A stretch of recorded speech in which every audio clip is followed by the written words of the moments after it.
Hello princesses! Today I'm going to be talking about the Etude House Tiny Twinkle Colour Eyes. I picked this up because it just looked so tempting. It is like a red glitter. I only have one of the colours, so this is number one, which is a rose gold ornament. And that was what the colours look like there. They were a little bit more expensive, so I didn't want to buy all of them just in case they weren't very good. Which with Etude House eyeshadows, I wasn't super sold on the quality and yeah, how good they would be. But the outer is so pretty. The colours looked really lovely as well, and it is part of the limited edition Tiny Twinkle series. So I decided to pick this up at the same time as I picked everything else up, and yeah, I just think that the packaging of this is just so beautiful. It is actually glitter as well, so it feels very like rough. They don't really have a product description for this, but the rose gold ornament says, the 9-colour eyeshadow expresses sparkly twinkle with lovely romantic rose gold theme. And then it's just got like a couple of like taglines, which are fancy and sparkling colour like bling bling ornament, attractive brand new twinkle collection, fancy achromatic shadow colour, 2018 winter trend colour palettes. So the packaging of these shadows is obviously very pretty. Mine is the rose gold ornament and it comes with a very pretty red glitter outer. It has a magnetic closure, which is really great. I don't find that mine is loose in any way. I think that the closure and the actual packaging is pretty good in that aspect. There is quite a big mirror on the top as well, which is really handy if you are traveling with it. It is also quite a slim design, so it's not actually going to be something that would be too difficult to travel with. However, the shadow pans are not stuck down very well. They basically just have like a dollop of glue down the bottom, and it's a really thick dollop, and it means that the pans are on a tilt, so you can actually stick your fingernail underneath and pop them out if you want to. They're not really that well pressed in, so if you did want to take just a couple of the shadows out, so like you just want to like one or two of them, you could actually just pull them out. However, if you do want to press them down properly, you need to get like a tissue and just squish the pan down in the center, which I have done with mine because they were so lopsided. It was driving me absolutely mental because every time you use a brush and then it makes the pan wobble, which is just like... There are 9 colours in total. There are 3 shimmers, 2 glitters, and then 4 mattes. The shimmers have a beautiful formula. The glitters work best with a finger swatch rather than a brush, and the mattes are very dry and very patchy. So I'm going to start off with this one here, and I'm going to go across like I'm kind of like reading a little book. So I don't feel like these really need a primer, although some of them will be a little bit more pigmented without one. I do understand that not everybody has a primer, so I'm actually not going to swatch these ones with a primer because I just didn't find that it made the biggest difference. Whereas like in comparison, those Etude House gelato shadows, oh my god, those needed a primer. So that's kind of the difference between the two there. So this one is that shade here, which is called Must Be Propose, and it is a beige shimmer. I quite like this one. It is a really nice, just generalized shade for the lid. It's nothing particularly special. It does have an interesting sort of like almost champagne-y orangish appearance on my eyelids, but I think that it still looks very nice. It's just not as pale as it looks in the pan there, which always takes me by surprise. So this is Must Be Propose. The next shade along is Pitter Patting, which is a glitter. Now I'm going to try and apply it with the brush, but in my opinion they work much better with your fingers because the glittery formula, you can kind of see it has a bit of fallout, as the beauty gurus would say, so I just find it a lot easier to use with my finger.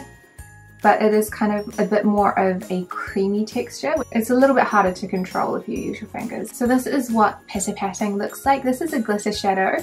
So it's got a very interesting like frosty metallic pink and purple reflect, which I think does look really pretty.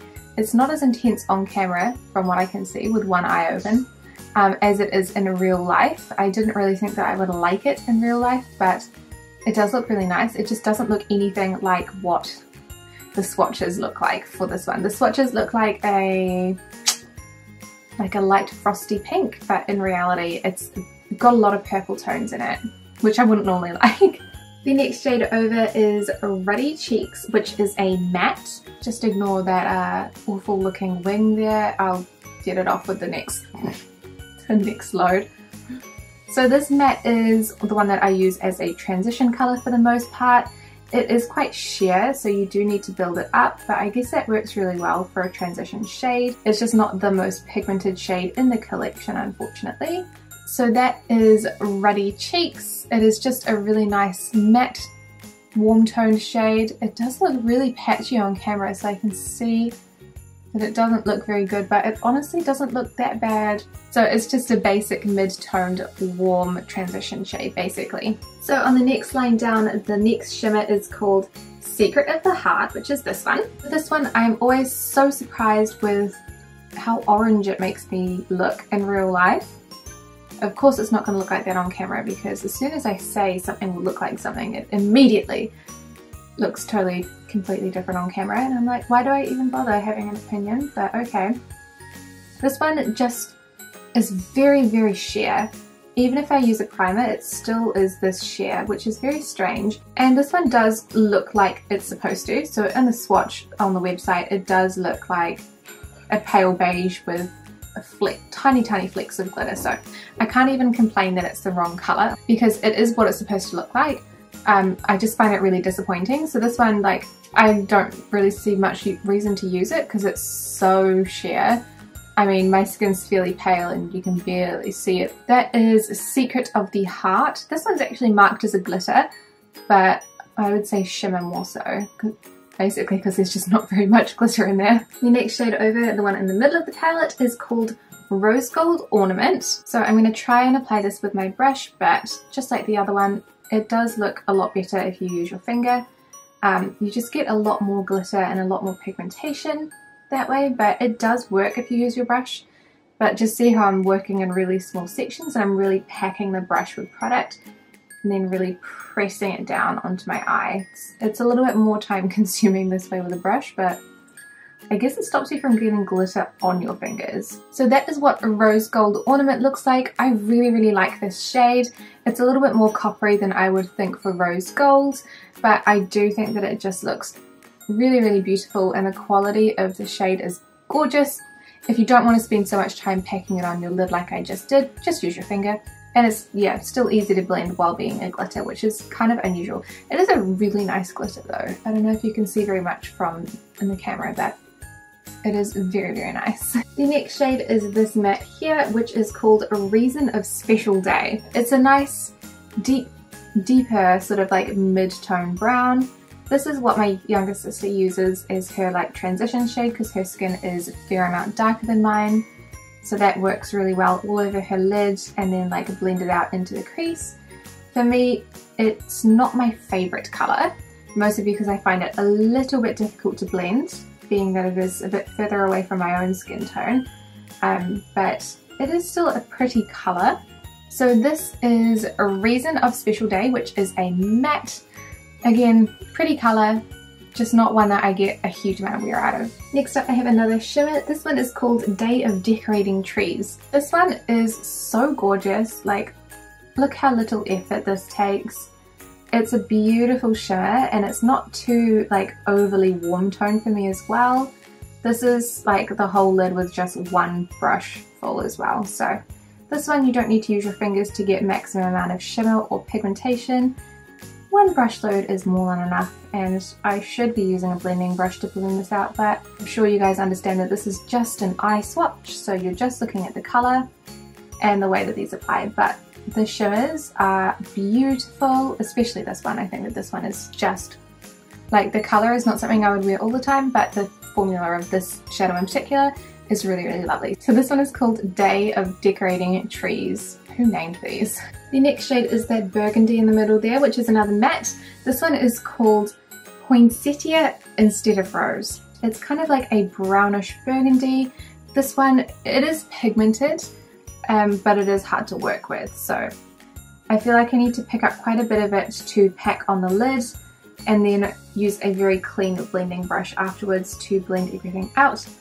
If you make a mistake, it's not super forgiving, and it is, in my opinion, quite hard to blend. So that is Poinsettia instead of Rose. And then last but not least, the very darkest shade is 24th of the 12th at 11:59 p.m. So it's like the minute before Christmas basically. So this is a very deep dark brown, which I have very little use for, to be honest.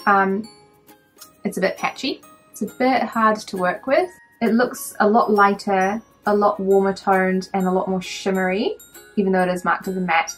On the arm swatches, it looks, yeah, like the color itself is totally different in my opinion. But so I just have to make sure that I build up heaps of the product, otherwise it looks so patchy. And then if you want to blend it out properly, just use either a lighter color or a clean blending brush. Otherwise, if you're doing what I'm doing, which is a dumb idea, you're not going to get very far, so I'm going to quit just there. That's awful.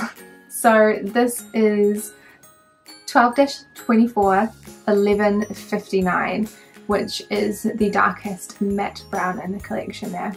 So this is just a simple look using the matte colours in the palette and the darker ones that I don't normally wear. So for this one I used this brown for the crease, I used the burgundy all over the lid and the dark brown in the outer corner, and then I used the lighter of the shimmers in the inner corner to give it a bit of light.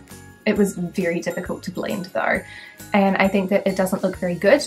It's not a look I would repeat, even though I think that the colours look really nice together. Potentially if you just have better blending skills than me, then you might do a better job at it. But I would say for sure that the darker shadows are much harder to use and use easily. So for instance, I have some of the Naked palettes which have dark shades in them, and I have no troubles doing a dark eye like this with those colours, but I do have trouble doing it with this palette. So those are the dark ones. I think, like I said, the colours, beautiful, blendability, difficult. So this is like one of my go-to looks with the shadow palette. It's literally just the two colours, the lighter brown transition, and then that rose gold glitter all over the lid, which is just like super easy and like just nice for every day. So that is what it looks like. The glitter blends in really nice to that transition shade for me. So for today's eyeshadow, I'm only using two colours from the palette. So I used the top shimmer here all over my lid, and then the pink glitter in the very centre. I'm sorry, it is like overwhelmingly bright because of what time it is in the morning. But this is what it looks like. It's a very subtle like little shimmer look, and you can only really see the pink on certain angles, which I actually like. That's why I put the other colour underneath so it blends a little bit better. However, it does have a lot of fallout. I don't know if you'll be able to see that on camera, but especially underneath this eye, the pink has left a lot of glitter on my cheeks. So this is my look with the tiny twinkle shadows today. My hair is totally wet, which is why it looks terrible, but just ignore that. So for this shadow look, I used the light brown satin down the bottom corner. Let me see if I can point to it. That one down the bottom there by my pinky finger, and I used that all over my lid and absolutely nothing else. So it does look really pretty by itself. However, it does kind of lose a lot of pigmentation when you blend it out. I mean, I don't mind the way that it looks, but if you want it to look that color all over, then you do need to really pack on the pigmentation for it. So in general, I think that this palette is a great idea. I love the packaging, I love the thought and the design of the actual colours and everything like that. I just don't think that the shadows themselves are that great quality, and I'm not really that surprised because I haven't really found that many Etude House powder shadows that I do like. I think that the shimmers, so the three down this row here, are really great quality. I get a lot of use out of them and I think they are beautiful. Same with the two glitters. You do need to use your fingers to put the glitters on because the brushes do not pick them up or do them justice. However, I find the mattes, so the three down that end there and then this burgundy here, I find that these are really difficult to use. So I wish that they just didn't have the mattes, they just had shimmers and glitters. I know it wouldn't be a very balanced palette in that aspect, but I just think that those are not very good quality. They are okay for beginners to use, so I find these all right to blend out. They're not the easiest, but my younger sister was able to use them with not too many troubles. I know that it's a rose gold palette, but like I find a lot of the shadows to be kind of like very orangey on my eyelids, so that's kind of annoying, but it's a warm toned palette, so what was I expecting really? That's just, you know, I should have got the cool toned one if I wanted cool toned shadows. I don't think I like this enough to pick up the other colours, which is a shame because I think that the other colours look really nice.